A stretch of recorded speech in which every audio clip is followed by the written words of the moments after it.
Ilang beses na ba ang narinig ang salitang ito? At sino ba talaga ang mga badyaw?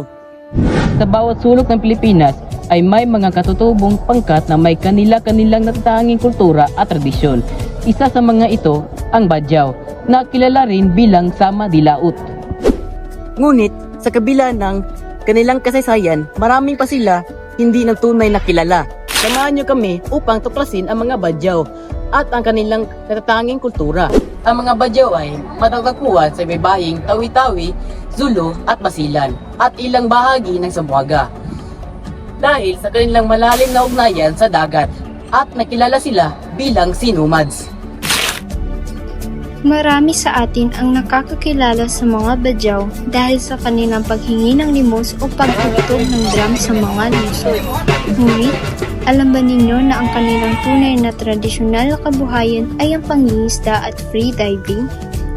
Sumisisid sila ng walang scuba equipment upang manghuli ng isda, mangolekta ng kabibe at iba pang yamang dagat.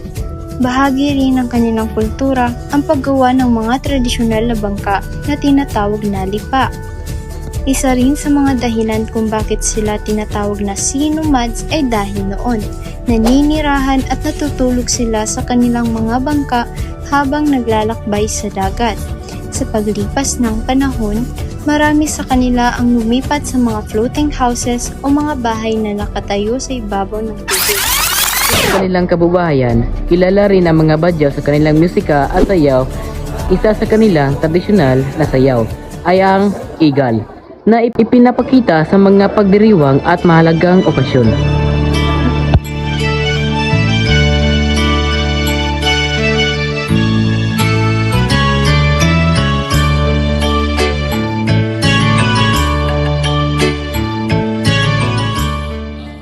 Pagdating naman sa kanilang paniniwala, karamihan sa mga badyaw ay Muslim, kaya malaki ang impluwensya ng relihiyong Islam sa kanilang pananamit, kaugalian at pamumuhay.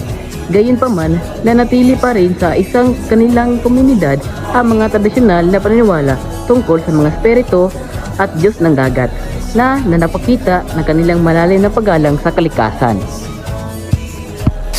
Mayaman ang mga badyaw sa kultura at tradisyon.